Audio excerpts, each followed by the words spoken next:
I'm Kollin Stagnito, Senior Vice President for Media and Marketing at AOPA. And I'm Phil Straub, Executive Vice President for Garmin, leading the Aviation Division. So the Garmin GNS 430 and 530 have been really successful navigators since 1998 they were introduced, so 25 years. There are installations in thousands, maybe tens of thousands of aircraft. And so it's been really, really amazing. However, earlier this year there was a service bulletin about a scarcity of parts, and I guess parts are going to become scarcer and scarcer as time goes on. And there are many 430 and 530 owners that are wondering, what does that mean to them? AOPA keeps flying safe, accessible, and fun by protecting your freedom to fly. We are the most trusted one-stop resource for all things related to general aviation. Become an AOPA pilot today. So I appreciate your spending some time to give us a little bit of the background of the GNS 430 and 530 and tell us a little bit about what the future holds. Okay. Well, you're right. We are getting to the point where some parts are becoming limiting on repairs of the GNS 430 and 530 series. But if you'd allow me, I'd love to tell you a little bit of background about that product line. Sure. Okay? Yeah, please. Okay. So I joined Garmin just over 30 years ago, and I had the fortunate opportunity to be part of the 430 and 530 design. And as you said, the 430 entered service in 1998. And to tell you how important it was to me, I still remember the day we got TSO. It was October 4th, 1998. Oh my goodness. I started work on this product in June of 1996. And I have a background, I'm an electrical engineer, and I'm also a flight instructor. So when I came to Garmin, I had those credentials, and I spent a couple years working on portables, then moved into the 430 design and had the opportunity to work on the user interface definition and then work on everything from the glide slope and localizer software. So when you fly an approach, it's using that software I wrote, but also the displays. And so it's a great deal of fun I had doing that. And I know some of the trade-offs we went into making that product. So back in those days, the things that the product was interfacing with were largely, I don't know if you remember serial ports, what those are, but the very slow communication. They used to be on our PCs and even our laptops. They haven't been there in a long time. But when we interface with things like fuel computers or air data computers, or do you remember Argus moving maps? Things like that. Typically they were over those type of interfaces. So we put all those type of communications channels into the 430 connector. It's got like a 78-pin main connector. So that was great at the time and it worked really well.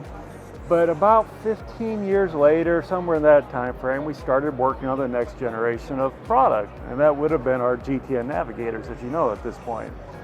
Fast forward to that point, and now the flight deck's starting to look different, right? The integrated flight deck is there, certainly on the OEM side, but we want the aftermarket side to look similar. And we knew one of the limitations we had was just these slow, old communications links. So going to an Ethernet-based system was really the right thing to do. And by doing that, we could allow things like our G600 display, along with other devices, to be on a high-speed data bus. Fast forward today, and you see the things we've done with that, to where things like database sync happen. So you put a data card in one product, and it just shares the information across all the others.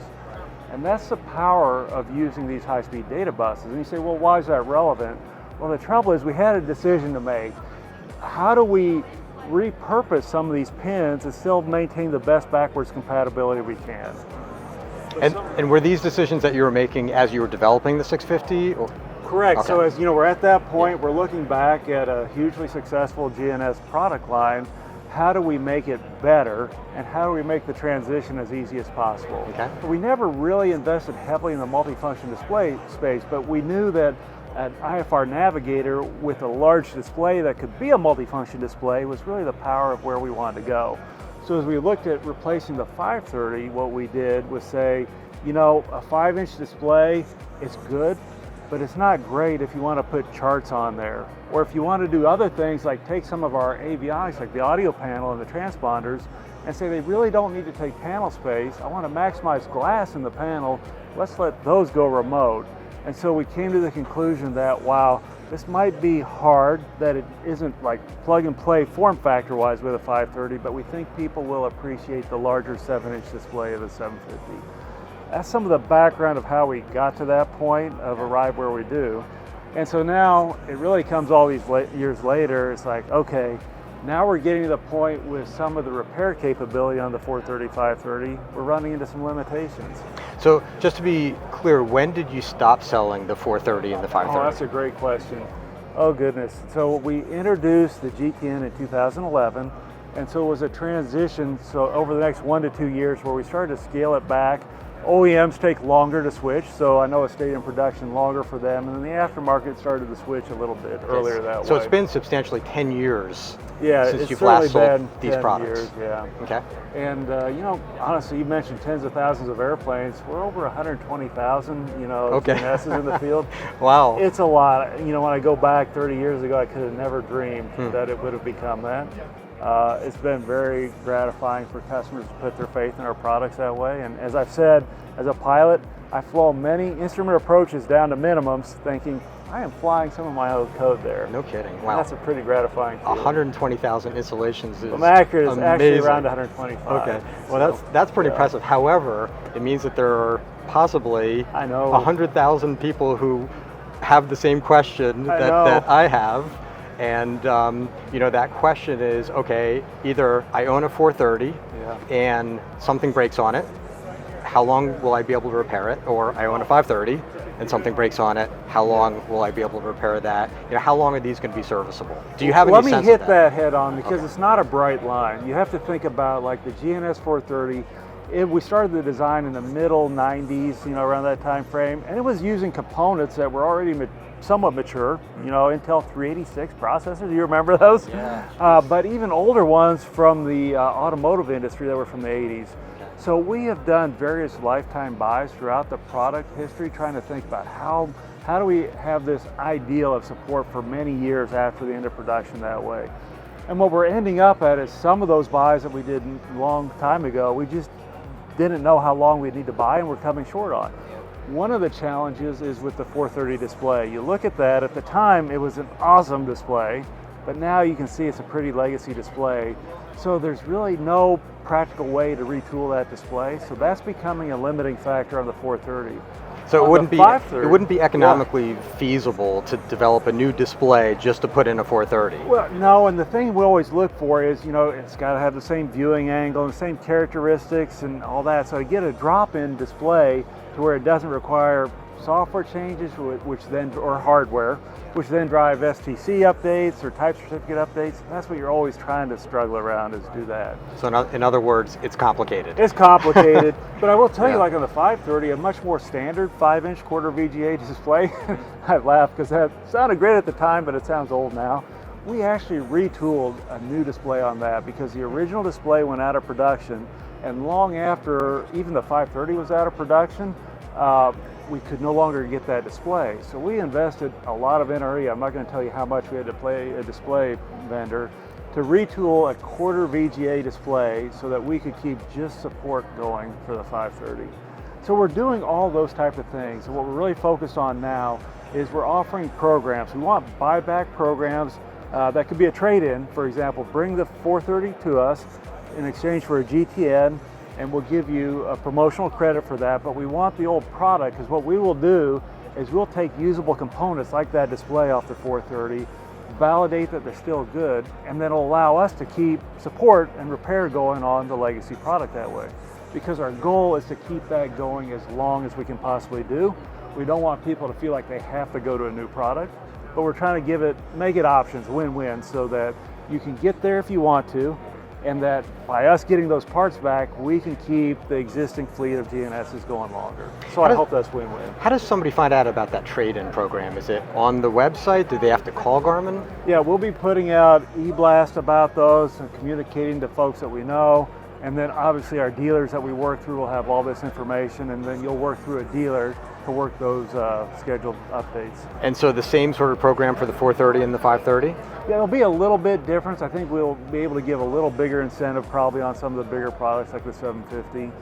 And like the 530, it has its own challenges. Right now the display isn't it. and I don't remember offhand exactly what is, but no bright line is what you want to remember of the end of repair capability, and know that we're trying to extend that line farther and farther out. Right. So I know there's no bright lines, but as I understand it, the time horizon for the 430 is shorter in terms of when you might run out of critical components, which is the display. And at that point in time, there's going to be a point where you're just going to say, can't do it anymore. Well, we're working on it right now. The communication's going out, and what we'll do is we'll have a program where send it in, and we'll have probably, most likely, not codified yet, but probably some initial fee to say, let us look at it.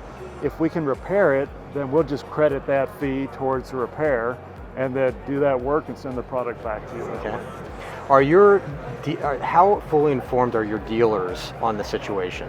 That's what we're working on right now, through all our service communique, establishing the promos and so forth. So somebody might ask, I own a 430 or a 530, why doesn't Garmin just make it easy for me and create something with the same form factor as what I currently have, just so I can easily replace it?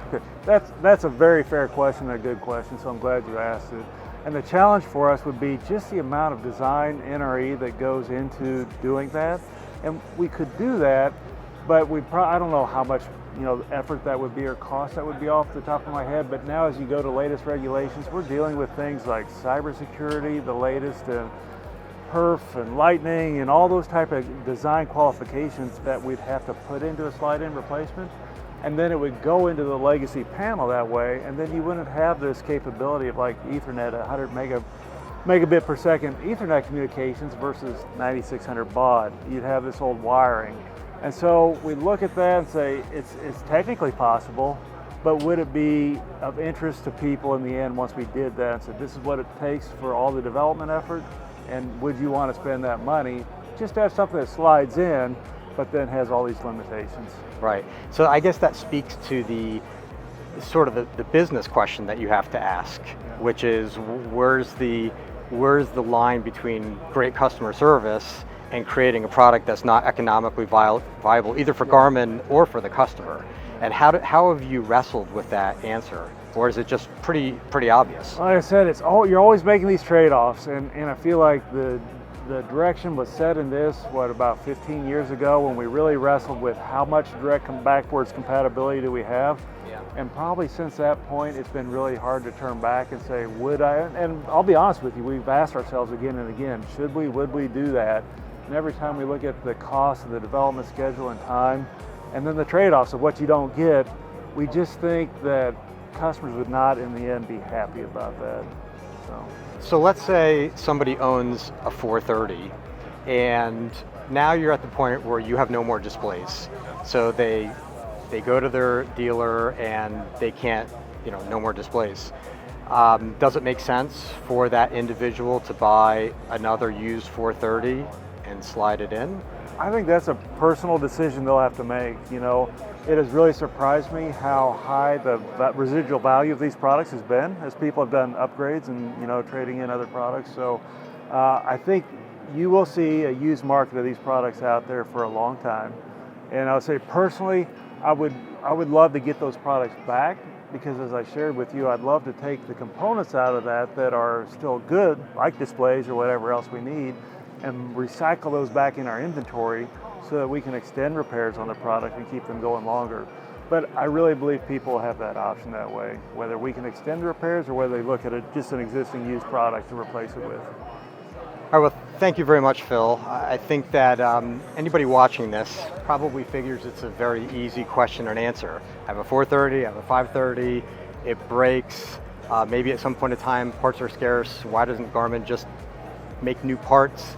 But it's obviously a very complex scenario, and as you say, it's something that's been more than 15 years in the making, that you had to make a decision for the direction to go for your future navigators. So I really appreciate your spending the time to talk through the genesis of the 430 and 530. At over 100,000 installations, it's been super successful, and appreciate your time. Anything you wanted to add? No, I just really appreciate the opportunity, and I want you to know the product line is near and dear to our hearts, and even mine personally, as I shared my story about it.